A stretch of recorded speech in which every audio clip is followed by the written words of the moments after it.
Aleluia. Glória a Deus. Amém. Vai ser maravilhoso esse encontro com o noivo, né? É o que nós estamos esperando. E o que nos alegra é que está próximo. Quem está ligado na presença do Senhor sente que a vinda do Senhor Jesus Cristo está cada vez mais próxima, né? Então, se prepara, noiva, porque o noivo logo vem. Amém? Vamos abrir nossa Bíblia. O Evangelho de Mateus, capítulo 17, versículo 5. Evangelho de Mateus, capítulo 17, versículo 5. A palavra do Senhor, ela é alimento para nossas vidas. E é tão bom poder estar aqui, ouvindo a palavra dele, aprendendo dele. A gente se sente alimentado, né? E de pensar que após a vinda de Jesus, não vai haver mais isso. A palavra de Deus não estará disponível para nós como está hoje. Um app de celular na mão, você compra a Bíblia em qualquer lugar. O anticristo, quando ele reinar, ele vai abolir todo tipo de religião e a adoração será somente a ele. Você já imaginou você procurar uma Bíblia e você não encontrar? Você procurar no seu celular na Play Store ou na Apple Store e não encontrar o aplicativo da Bíblia? Vai ser assim. Então a palavra de Deus, ela deve ser absorvida o máximo possível. Nós devemos se alimentar dela todos os dias. Amém? E aproveitá-la em nome de Jesus. Mateus 17:5 diz assim: falava ele ainda quando uma nuvem luminosa os envolveu. E eis, vindo da nuvem, uma voz que dizia: este é meu filho amado, em quem me agrado. Escutem o que ele diz. Amém? O contexto dessa leitura é a transfiguração de Jesus. Quando Jesus chamou, Pedro, Tiago e João subiram ao monte e lá Jesus foi transfigurado e apareceu Elias e Moisés junto com ele. E de repente, quando Pedro quis montar uma tenda para eles, uma voz do céu veio e disse essas palavras: este é o meu filho amado, escutem o que ele diz. E já passou 2000 anos deste acontecimento, e nós estamos aqui reunidos para ouvir o que ele diz. A palavra de Jesus, vem luta, vem perseguição, vem crises, passam governos, reis, autoridades, mas ela permanece viva, ela permanece poderosa, ela permanece ativa. E querendo ou não, em vários lugares do mundo nesse momento, igrejas estão abertas, sejam elas livres ou perseguidas, em porões ou em lindos prédios, mas a palavra de Jesus está sendo dita, e as pessoas estão procurando ainda ouvir o que ele diz. Este é o motivo de estarmos aqui, ouvir o que Jesus disse. A palavra de Jesus, ela é o nosso alimento, ela é o que nos sustenta. E eu gostaria de fazer uma pergunta: o que você veio fazer aqui? Ou o que você acha que você é na presença de Deus ou para Deus? Irmãos, eu não vim aqui afagar o seu ego, dizendo os versículos bíblicos que lhe elogiam e dizem que você é a menina dos olhos de Deus, ou que você é um escolhido, uma escolhida. Hoje eu quero levar vocês a entender que eu e você somos pó, não somos nada.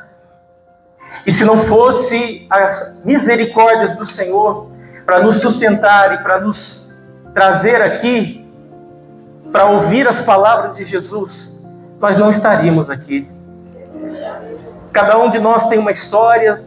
Talvez você estava perdido, você estava no vício, você antes de conhecer a Cristo estava na prostituição, ou simplesmente não conhecia nada sobre a igreja, ou até falava mal de igreja, como eu um dia fazia quando era jovem. Eu passava em frente às igrejas, rapaz novo, levado pelas conversações do mundo, de que igreja era local de ladrão, de pastores ladrões. E eu vi o obreiro na porta, eu lembro até hoje, uma coisa que me marcou muito, passando em frente a uma igreja, junto com os amigos de bicicleta, eu vi o obreiro ali na porta, e eu disse para os meus amigos, olha lá o ladrão, logo na entrada já cobrando o dinheiro dos irmãos, ao pensamento do mundano, né? Já pensa isso. Mas Deus é tão bom que não passou nem um ano, eu estava dentro de uma igreja e lá na porta como obreiro. Deus, ele fecha a boca da gente e ele mostra o que é a verdade. Mas por quê? Porque tem um momento em que a misericórdia dele alcança nossas vidas e algo nos atrai para ouvir o que ele diz, para ouvir a voz de Jesus. E como eu dizia que nós somos pó, João Batista, ele reconheceu isso. E no Evangelho de João, capítulo 3, versículo 30, ele diz assim: convém que ele cresça e que eu diminua. Irmãos, o segredo para crescer é primeiro descer. Ninguém pode ser exaltado sem antes passar pelos caminhos da humilhação. Ninguém nasce grande, ninguém chega no topo sem antes estar lá embaixo. E o apóstolo Paulo nos trouxe uma instrução maravilhosa que está lá em Filipenses 2, versículo 3 em diante. Ele diz assim: não façam nada por interesse pessoal ou vaidade, mas por humildade, cada um considerando os outros superiores a si mesmo. Versículo 4. Não tendo em vista somente os seus próprios interesses, mas também os dos outros. Versículo 5. Tenham entre vocês o mesmo modo de pensar de Cristo Jesus. Versículo 6. Que mesmo existindo na forma de Deus, não considerou o ser igual a Deus, algo que deveria ser retido a qualquer custo. Versículo 7. Pelo contrário, ele se esvaziou, assumindo a forma de servo, tornando-se semelhante aos seres humanos e reconhecido em figura humana. Jesus nos deu a maior lição de humildade que alguém poderia dar, porque ele, mesmo sendo Deus, não usou a autoridade que ele poderia usar como Deus, mas ele se esvaziou de todo o seu poder e de toda a sua glória. E nós, irmãos, precisamos aprender este caminho de humildade na presença do Senhor, de reconhecer as nossas limitações, de reconhecer as nossas fraquezas, de reconhecer a nossa pequenez, não achar que nós podemos ou que somos melhores que ninguém. É tão bonito quando Paulo trouxe essa instrução, que nós devemos não fazer nada por interesse pessoal ou vaidade, mas por humildade, considerando os outros superiores a nós mesmos. Se todos nós fizéssemos isso, o mundo seria tão melhor. Se ninguém se achasse melhor que o outro, mas pelo contrário, achasse que o outro fosse melhor. Irmãos, Jesus, ele é o maior exemplo para nós. E ele, sendo Filho de Deus Todo-Poderoso, ele lavou os pés dos apóstolos. Ele colocou-se num local, numa posição de humilhação. E nós, muitas vezes, nos deixamos levar pela vaidade e achamos que somos alguma coisa. Nós não somos nada. Nós não somos nada. Nós somos, pela misericórdia de Deus, chamados a ouvir a voz desse Senhor. E assim devemos seguir esse exemplo de Jesus, que se esvaziou de toda a sua glória. E quando você, irmão, for tentado a se sentir maior ou melhor que alguém, lembre-se do exemplo de Cristo. Lembre-se de que Ele se humilhou, se esvaziou por amor a nós. Mas sabe o que aconteceu com Ele? Versículo 8 em diante diz assim: e Ele se humilhou, tornando-se obediente até a morte, e morte de cruz. Por isso, Deus também o exaltou sobremaneira e lhe deu o nome. Acho que eu apertei sem querer aqui, Maria, porque ainda está com 45%. E assim diz assim, irmãos, porque isso também Deus o exaltou sobremaneira, e lhe deu um nome que está acima de todo nome, para que ao nome de Jesus se dobre todo o joelho, nos céus, na terra e debaixo da terra, e toda a língua confesse que Jesus Cristo é o Senhor, para a glória de Deus Pai. Sabe o que é isso, irmãos? É Deus exaltando o Filho. Ele se humilhou. Deixa eu estar com o pau mesmo. Ele se humilhou, irmãos. Ele se humilhou. Mas Deus o exaltou. Interessante, está com 45. Amém. Som. Amém. E assim, irmãos, Deus o exaltou, para que um dia todo joelho viesse a se dobrar diante de Jesus. E todos os reis, autoridades, todos debaixo da terra, em cima nos céus, toda língua confessa que Jesus Cristo é o Senhor. Sabe onde eu quero chegar, irmãos? Como eu dizia, o caminho para a exaltação é se humilhar. O próprio Jesus deixou esse exemplo fazendo isso. Ele não quis se manifestar como Deus, mas ele se humilhou e se entregou à morte de cruz por amor a nós, para que no momento certo ele fosse exaltado. Assim eu e você, conforme está em Lucas 14:11, diz assim: todo que se exalta será humilhado, e todo que se humilha será exaltado. Então, entre pelo caminho da humilhação. Sabe, não queira ganhar as discussões ou as brigas, ser melhor que os outros. Seja humilde, porque Deus é quem vai te exaltar. No momento certo, Ele vai te honrar. Sabe, 1 Pedro 5:6 diz assim: portanto, humilhem-se debaixo da poderosa mão de Deus, para que Ele em tempo oportuno, para que Ele em tempo oportuno o exalte. A melhor exaltação na vida de uma pessoa vem de Deus, e na hora dele, no tempo oportuno em que Ele decidir te exaltar. Quando alguém ele quer se exaltar por si mesmo, ele passa vergonha. Mas quando alguém ele se entrega para Deus e espera o momento certo de Deus o exaltar, será maravilhoso.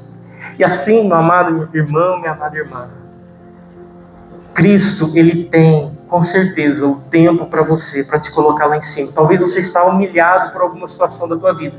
Talvez no seu emprego você se encontra sendo envergonhado. Talvez na escola, talvez no trabalho, talvez em qualquer área da tua vida. Mas permaneça humilde, permaneça pequenininho. Não queira se exaltar, não queira se embravecer, não queira brigar. Espere o tempo certo. Deus, Ele vai te honrar e Ele vai te exaltar, porque todos que se humilham um dia vão ser exaltados. Talvez essa palavra não fale com um, mas eu tenho certeza que está falando com pessoas aqui que estão sofrendo, que estão tristes, estão abatidos por alguma coisa que está acontecendo na tua vida. Mas espere que Deus, Ele vai te honrar, e Ele vai te levantar, e Ele vai te exaltar, e você vai sair vitorioso no nome de Jesus. Amém? Deus, aleluia. Glória a Deus, aleluia. Salve a igreja com a paz do Senhor. Amém. Parece que até que é importante, irmãos. O vice-presidente você vê até com as pernas tremendo para pregar, é uma responsabilidade a mais. Amém? Mas você que trouxe sua Bíblia, abre ela comigo no livro de Provérbios, capítulo 11, verso de número 2. Glória a Deus. Para os que vieram ontem, se eu posso dizer assim, talvez seja uma continuação da mensagem que foi ministrada. Fiquei com aquilo no meu coração e hoje estudando, o Senhor me deu essa palavra que nós vamos meditar nela hoje. Provérbios 11, 2, todos encontraram? Diz assim a palavra do Senhor: vindo o orgulho, em algumas traduções vai estar vindo a soberba, sobrevém a desonra, mas com os humildes está a sabedoria. Amém? Por enquanto a gente só vai ler esse versículo, mas a gente vai passar aqui por algumas histórias da Bíblia. Amém?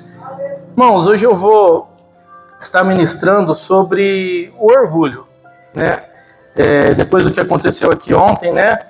O que os jovens fizeram, quem não veio vai ficar meio boiando aí no assunto, mas resumidamente, tudo aquilo que aconteceu no acampamento, né? Os jovens ontem estavam na direção do culto, fizeram um culto, né? Um pedido de desculpas, se é assim que eu posso dizer, e logo depois o pastor Marcelo trouxe uma palavra que encheu os nossos corações, né, falando sobre a influência de um líder, né, e o líder só consegue influenciar uma pessoa quando ela não tem o orgulho acima da média e deixa com que o orgulho não deixa que a palavra de Deus, que é ministrada aqui, que é ensinada, entre nos nossos corações.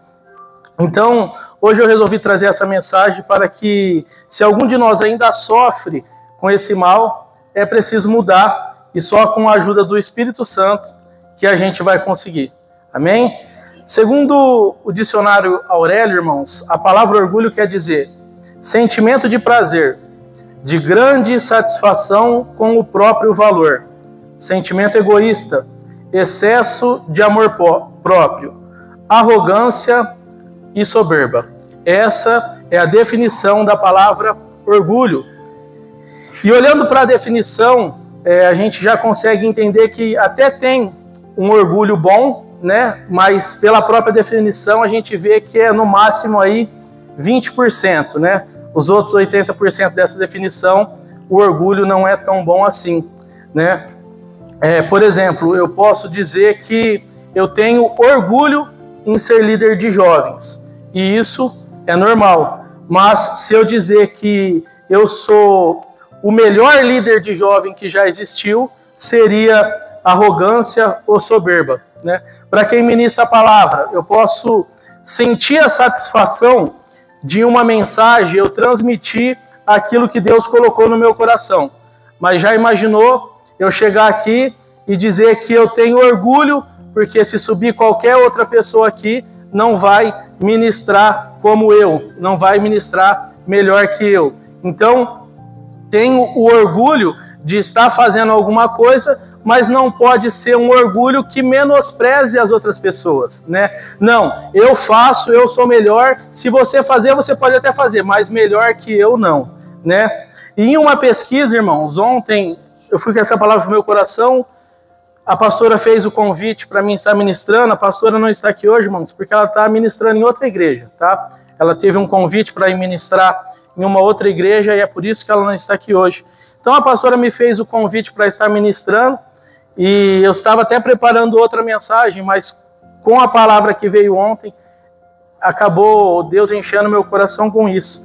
E estudando, irmãos, uma pesquisa vai dizer que 83% das famílias que têm alguma briga e talvez os filhos não conversem com o pai, irmão não conversa com o irmão, sobrinho não conversa com tio, com tia, enfim, de uma forma geral, a maioria vai dizer que não consegue mais conversar porque ela é muito orgulhosa para pedir perdão.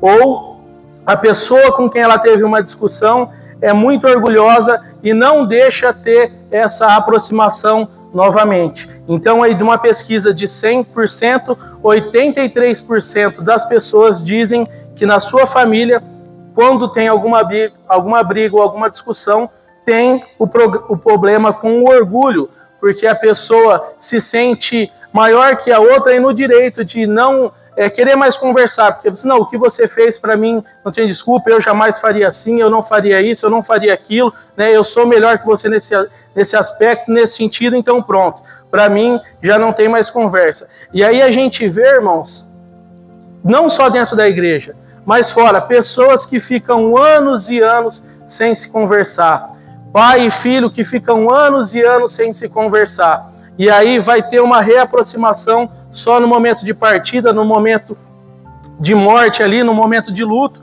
que talvez tenha uma reaproximação de uma mãe que não conversava mais com o filho, de um filho que não conversava mais com uma mãe. É sempre quando está chegando no extremo, quando está chegando no fim da linha, que as pessoas conseguem deixar o orgulho de lado e fazer aquilo que deveria ter feito há muito tempo atrás. E ao invés de ter uma vida inteira com uma companhia de uma pessoa que a sua família acaba tendo ali 1 ou 2 meses depois da reconciliação, porque o orgulho não deixou com que essa família fluísse, o orgulho não deixou com que esse relacionamento fluísse. E isso tem acontecido muito, irmãos, não só fora da igreja, mas também dentro da igreja.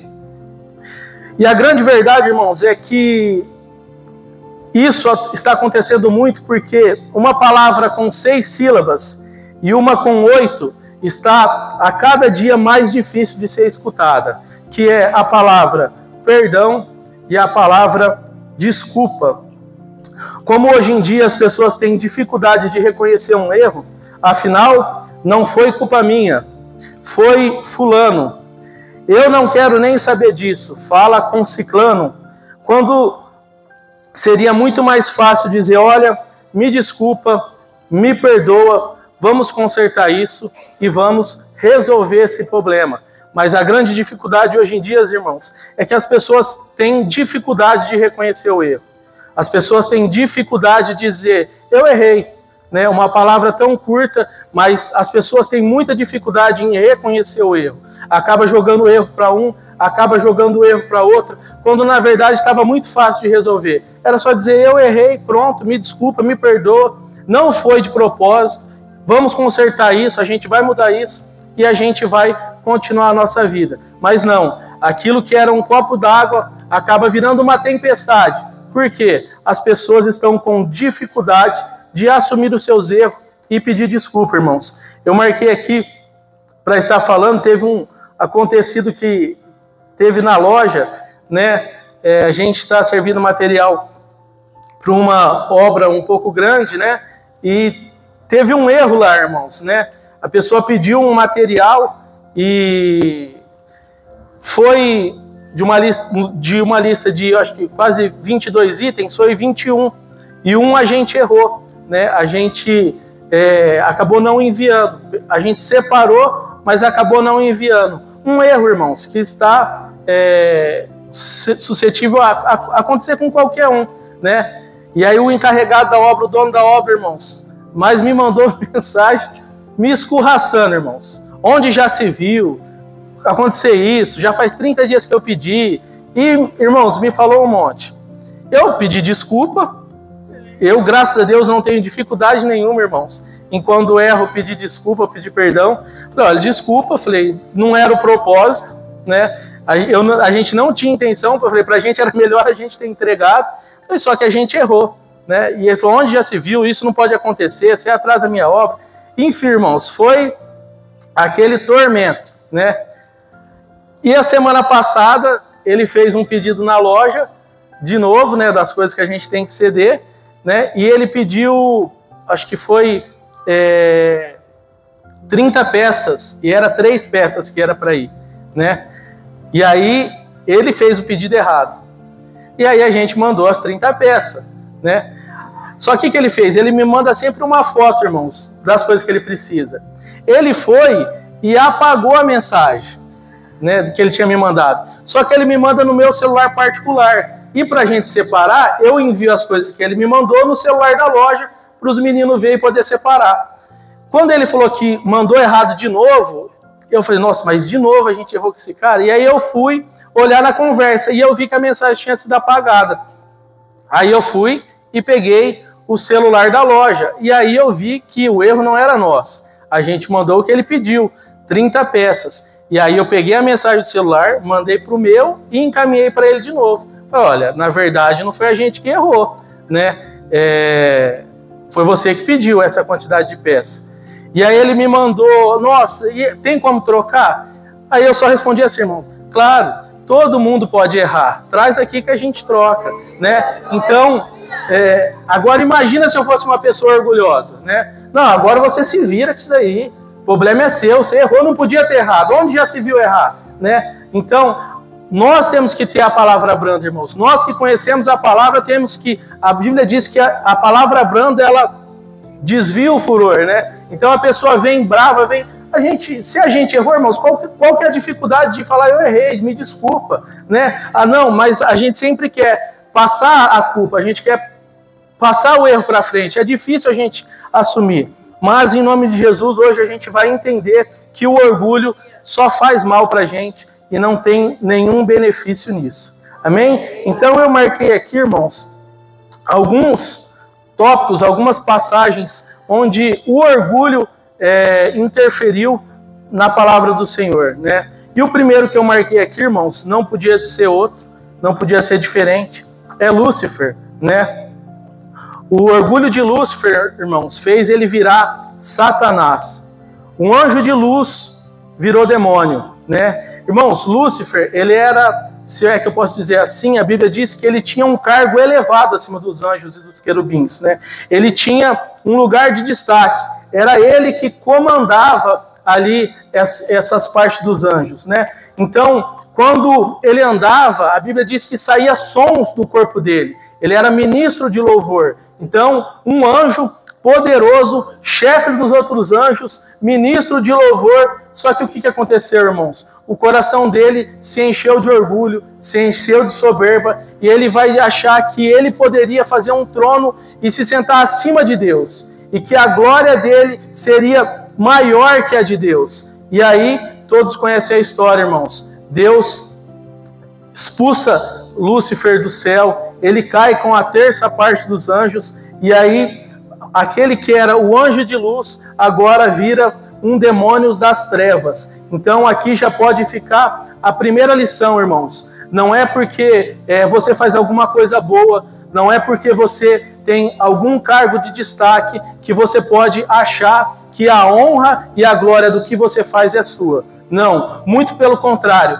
Se você está no lugar que você está hoje, foi porque Deus te colocou. Se você consegue fazer o que você faz hoje, é porque Deus te capacitou. E a honra, irmãos, não é sua. A honra é somente de Deus. Amém? Glória a Deus. O segundo item que eu marquei aqui, irmãos, foi Faraó. Faraó pensou que poderia... Como que eu posso dizer essa palavra? Ele pensou que poderia passar por cima da palavra de Deus, se é que eu posso dizer assim. Deus deu uma ordem para Moisés falar com o Faraó, que era para libertar o seu povo. E Faraó endureceu o seu coração e não quis obedecer a ordem. Faraó, talvez ali era a pessoa mais importante do mundo naquela época, né? Era o rei do Egito. Então, o coração orgulhoso, soberbo, achou que a palavra de Deus, que a vontade de Deus, não poderia se impor à vontade dele. E o que acontece, irmãos? Nós conhecemos a história. Começa a vir as pragas, ele fez o seu povo sofrer, ele perdeu o seu filho primogênito, e quando ele achou que iria acabar com o povo, que ele ia acabar com tudo, irmãos, o mar se fechou sobre eles. Então fica... mais uma lição aqui, irmãos. Ninguém pode ir contra a vontade de Deus. Se o seu coração é orgulhoso ao ponto de dizer, Deus me mandou eu fazer isso, mas eu vou fazer isso, tome cuidado, né? Se Deus mandou você, como o pastor disse aqui, dizimar e ofertar, e você fala, não, quem cuida da minha vida sou eu, quem cuida das minhas finanças sou eu que dizimo, eu que oferto, eu que cuido de tudo. Tome cuidado, irmãos. Se você acha que... Talvez tem pessoas, irmãos, que até vêm pedir o conselho para a pastora, pedir o conselho para ouvir a palavra de Deus. Mas aí quando a pastora diz, quando a pastora fala, quando a pastora aconselha, a pessoa acha que a vontade dela é melhor que a vontade de Deus. A pessoa está com um casamento ruim, irmãos. Por quê? É um exemplo, tá? Porque ela está bebendo, está fumando, está fazendo coisas que não é da vontade de Deus. Aí a pessoa vem e fala, pastor, olha, meu casamento está ruim. Por quê, irmãos? Ah, pastor, porque eu estou bebendo, estou fumando, não está dando certo. O pastor fala assim, irmãos, então faz a vontade de Deus. Para de beber, para de fumar, comece uma vida com Deus. Aí a pessoa sai, essa é a vontade de Deus, essa é a palavra de Deus. A pessoa sai e fala assim, não, A vontade de Deus, não. Eu posso beber, eu não estou ficando bêbado. Só estou bebendo uma cervejinha, só estou bebendo um pouquinho aqui. E aí a pessoa bebe uma, bebe duas, daqui a pouco já não tem mais controle sobre os seus atos, já não tem mais controle sobre o que fala. E aí traz briga para casa, traz briga para a família. Por quê, irmãos? Porque a pessoa está tão orgulhosa que ela não consegue ouvir a palavra de Deus. Ela não consegue obedecer a palavra de Deus. E acha que a sua vontade, ou o seu querer, o seu conhecimento é maior do que o conhecimento e a palavra de Deus. E a pessoa acaba se frustrando com isso também, irmãos. Outro tópico que eu marquei aqui, irmãos. Nabucodonosor. Né? Nabucodonosor, irmão, ele virou um animal irracional por causa do seu orgulho. Irmãos, Nabucodonosor, ele era e foi talvez um dos reis mais poderosos que teve, né, na sua época, um homem muito forte, com um exército muito grande. Só que Nabucodonosor, irmãos, ele é o mesmo rei que viu os 4 homens da fornalha de fogo, os 3 homens entrando na fornalha de fogo, e viu o 4º homem lá dentro. E nessa ocasião ele até reconhece Deus como Senhor. Só que o seu reinado era tão bom, né? O seu reinado começou a se expandir tanto que o orgulho entrou no seu coração e ele achou que ele era o maioral, que ele tinha que ter uma estátua gigante para ele, que ele era o cara, né? Então, fica mais uma lição aqui, irmãos. Não é porque você faz algo muito bom que Deus não vai te corrigir. Nabucodonosor, irmãos, a Bíblia diz que ele realmente ficou como um animal. Diz que as unhas cresceram, os cabelos cresceram, ele ficava no pasto, né? O homem que se achava maior que Deus, o homem que se achava o cara. A Bíblia diz, se você ler a história, que as unhas cresceram, o cabelo cresceu, ele virou um bicho, irmão. Ficava no pasto. Por quê? Porque o orgulho entrou no coração dele e ele achou que ele era tão grande que nada poderia se destruir. Deus só virou uma chavinha ali na cabeça dele, irmãos. E o rei, tão poderoso, virou um bicho no campo, com unha grande, não falava, não fazia mais nada, irmãos. Virou um bicho, literalmente um bicho, no campo. Por quê? Porque o seu orgulho, a sua soberba, subiu para o seu coração. E aquele homem que era tão poderoso, tão influente, acabou virando um bicho na rua, né? Nos campos.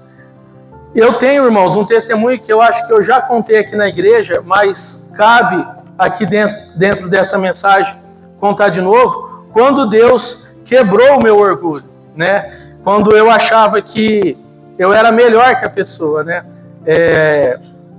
Eu fiz um trabalho na Jocum com um missionário Murilo aqui da nossa igreja, fiquei 40 dias lá no sertão, e lá no sertão, irmãos, naquela região norte, é como se fosse, para os irmãos entenderem, atualizando o contexto, o que acontece na ilha de Marajó. A prostituição lá é algo assim surreal, irmãos. É algo que na beira de estrada crianças se prostituem por 2, 3 reais. Então, assim, é algo, se você vê de perto, o que realmente acontece lá é assustador, né?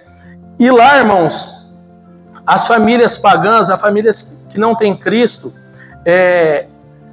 não vou dizer que é normal, mas é costumeiro acontecer lá. A filha, a mocinha, uma menina quando está virando moça, quando o pai já não é muito certo da cabeça, a primeira pessoa a ter relação sexual com a filha é o pai. Para vocês terem noção de como é triste lá, irmãos. E isso, quando eu fui, era 2012, né? Já faz 11 anos, né? Então, lá atrás, como que era? Imagina como está agora. Então, teve um caso lá nessa cidade que a gente estava, que o pai abusou da filha e a filha engravidou, né? E aí o pai foi detido, né? E aí a gente, como lá é uma escola missionária, a gente fazia missões e era na rua, a gente saía ali para conversar com o povo. E aí eu caí na equipe que ia para a delegacia, que a gente foi lá no prédio, lá onde as pessoas estavam presas, e esse homem estava lá, irmãos. E eu me recusei a orar por ele, né? Prontamente me recusei a orar por ele, não quis, saí da sala, né? Não fiz o que os meus líderes pediram lá, porque realmente, irmãos, eu não conseguia, né?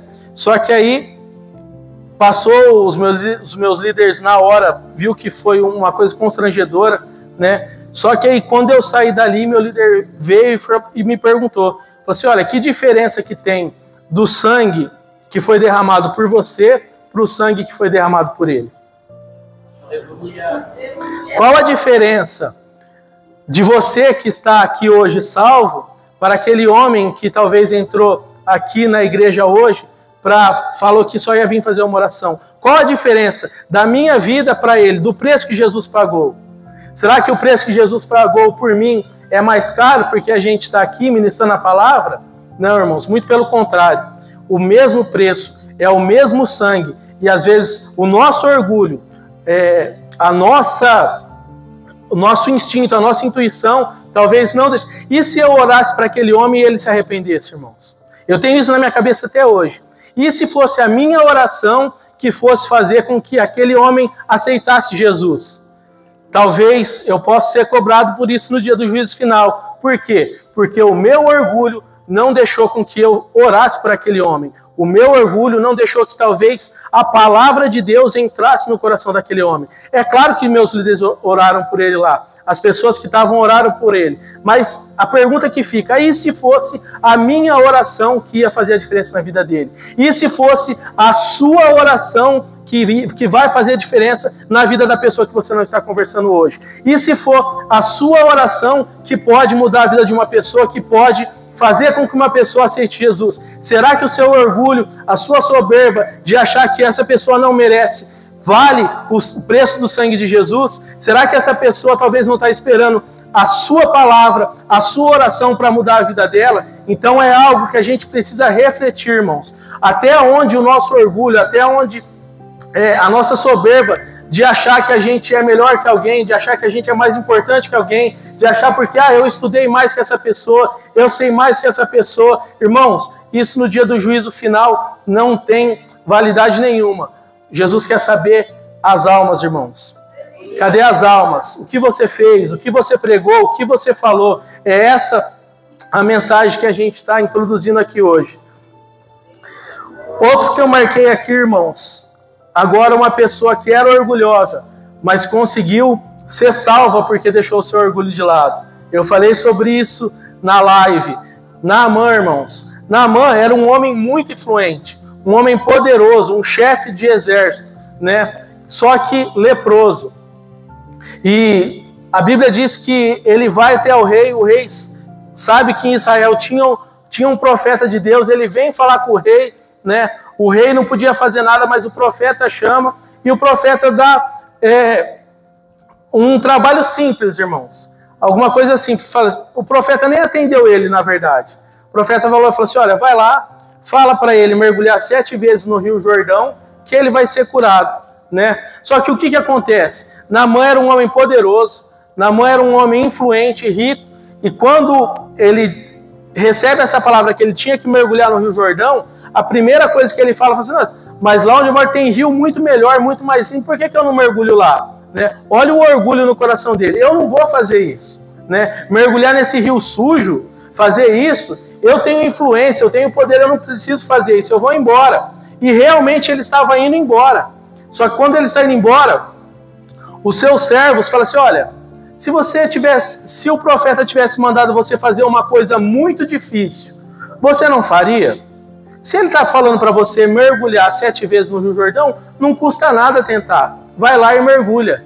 E aí ele deixa o seu orgulho de lado, irmãos. Ele deixa a sua arrogância de lado. Ele deixa talvez o seu poder e o seu status de lado. E ele vai e mergulha as 7 vezes no Jordão. E a Bíblia diz que foi instantâneo, irmãos. Quando ele acabou o 7º mergulho, que ele subiu, a sua lepra secou, a sua pele foi restaurada, a sua saúde foi restaurada. Por quê? Porque ele deixou o orgulho de lado, ele deixou aquilo que ele era de lado, o seu status, e fez a vontade de Deus. E aí a gente volta no mesmo ponto anterior, irmãos.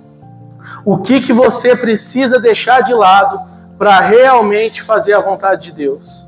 A palavra de Deus tem sido pregada aqui, irmãos. E se é que eu posso dizer, né? já vi algumas outras igrejas, eu falei isso para a pastora, já fui em outros lugares, irmãos, em outros eventos, e dificilmente, irmãos, você vai encontrar uma igreja que prega a palavra, né, com os fundamentos bíblicos, igual é pregado aqui. Então, qual é a circunstância que você precisa deixar de lado? O que você precisa abrir mão para que a palavra de Deus faça efeito de verdade na sua vida, né? E o último que eu marquei aqui, irmãos, é que Deus, Ele faz circunstâncias para que o nosso orgulho seja quebrado e a gente seja tratado. Às vezes, somos nós que não estamos atentos para ver e ouvir o que Deus está falando, para ver e ouvir o que Deus está querendo fazer, para a gente poder mudar. Eu marquei o último aqui, irmãos, eu já estou terminando. Pedro, irmãos, ele era um homem sanguíneo, como o pastor Ivan pregou aqui já, né? Era um homem que, quando Jesus foi ser preso, ele já tirou a espada e cortou a orelha do soldado. Era um homem só que Pedro tinha esse orgulho no seu coração. E como que Jesus quebrou o coração de Pedro? Quando Pedro negou ele, irmãos. E não negou uma vez só, negou 3 vezes. Assim como Jesus tinha falado que ele ia negar, e ele disse que não, que ele estava pronto para morrer, pronto para fazer tudo por Jesus. Se precisava morrer, ele morresse. Só que Deus preparou o momento e a circunstância onde o seu orgulho foi quebrado. A Bíblia diz que quando ele negou a 3ª vez e o galo cantou, ele se lembra da palavra de Jesus, se lembra que Jesus tinha falado que ele ia negar, e a Bíblia diz que o seu semblante caiu, né? Algumas pessoas, alguns estudiosos dizem que talvez era um começo de uma depressão que Pedro estava tendo, mas na verdade não era isso, irmão. Na verdade, era o Senhor quebrando o coração de Pedro, quebrando o orgulho de Pedro, para que Pedro se tornasse tudo aquilo que ele se tornou depois da crucificação de Cristo. Um ganhador de almas, uma pessoa que quando passava fazia milagres. Por quê? Porque Pedro teve o seu orgulho quebrado,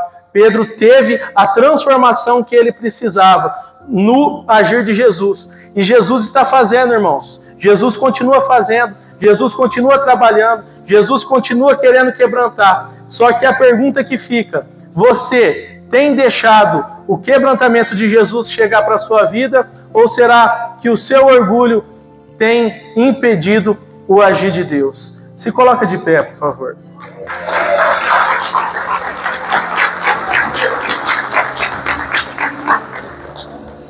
Dá para tocar um louvor?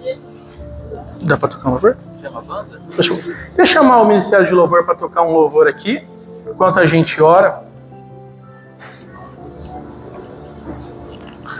Irmãos, você que não veio ontem, não digo que você perdeu, mas você deixou de ser muito abençoado com a palavra que o Senhor trouxe aqui através dos jovens, com a palavra que o Senhor trouxe através do Marcelo, né? Foi uma palavra edificante, né? E resumindo, irmãos, a pregação dele foi da onde eu tirei essa minha pregação. Não deixe que o orgulho, irmãos, não deixe que a sua sabedoria, aquilo que você aprendeu, aquilo que Deus te entregou, te afastar do caminho do Senhor, né? Comece a dizer: eu errei mesmo, me desculpa. Comece a praticar isso, irmãos. Talvez nas pequenas coisas, né, que a gente acaba deixando passando. Talvez a gente erra alguma coisa, você fala assim: você fez... E a gente vai, às vezes a gente até conserta, mas a gente não consegue assumir e reconhecer aquilo que a gente fez de errado, né? Tenha essa disponibilidade de perdoar, tenha essa disponibilidade de pedir desculpa, né? Eu, às vezes, no momento de raiva, irmãos, em 5 minutos, eu acho que se eu tivesse que fazer uma loucura, eu faria, né? Mas depois de 5 minutos, acaba tudo, irmãos, né? Então, às vezes, é melhor, no momento de raiva, no momento de fúria, a gente se calar, irmãos. Espera um pouquinho, respira, espera essa ira passar. Tem gente que demora mais tempo, irmãos. Demora uma semana, um mês, né? Mas passa. Pede para Deus, ora, busca realmente Deus de verdade, para que isso saia da sua vida, para que isso não seja algo que vai fazer com que você se desvie do caminho do Senhor. Uma pessoa que é orgulhosa, irmãos, começa a ouvir as ministrações, começa a ouvir a palavra de Deus, e aí ouve a pastora pregar um dia, e quando vem outra pessoa fala, isso aí eu já sabia, isso aí eu já sei de cor, isso aí eu já preguei também, eu ouvi uma pregação esses dias sobre isso, muito melhor. Talvez essa dureza de coração, talvez ia sair alguma coisa, irmãos, que ia mudar a sua história, que ia fazer com que você tivesse um entendimento melhor, só que você está tão preso no orgulho, tão preso em dizer que você não erra, que você não faz errado, que você acaba deixando as coisas de Deus passar, você acaba deixando o agir e o tratar de Deus passar, e aí a gente acaba tendo uma vida assim triste, né, com pessoas guardando o rancor. Tem pessoas que falam assim, não, nem vou conversar com aquele cara lá. Pelo amor de Deus, aquele cara não erra nunca. Aquela pessoa não erra nunca. Ele faz tudo certo. A gente passa essa impressão para as pessoas, irmãos. Então, é muito mais fácil dizer, ó, realmente eu errei, me desculpa. Deus está me tratando nisso. Né, eu estou tentando mudar. Me ajude a melhorar, irmãos. Me ajude a melhorar. Né? Ora por mim. Né? Feche seus olhos. Faz essa oração. Né? Escute esse louvor. Faça essa oração para o Senhor, peça para o Senhor tirar esse orgulho do seu coração, se é que tem. Peça para que o Senhor tire essa soberba do seu coração. Peça para que Deus te dê o discernimento para você entender que você é ser humano, né? Você não é uma máquina. Às vezes até as máquinas falham, irmão. Às vezes até as máquinas, por um erro, por alguma coisa, deixa de fazer, deixa de executar aquilo que você programou. Uma máquina falha, irmãos. Nós somos seres humanos, passíveis de erro, né? A gente só vai ser perfeito, irmão, quando a gente chegar no céu, né? Lá não existe mais erro, lá não existe mais dor, não existe mais sofrimento, mas até a gente chegar lá, irmãos, a gente pode errar saindo aqui dessa porta dessa igreja, ou quando a gente chegar em casa, ou no trabalho, mas tenha o coração aberto, irmãos, para toda vez que você errar, você pedir perdão para Deus e reconhecer o seu erro e ter uma vida melhor assim com Cristo. Amém?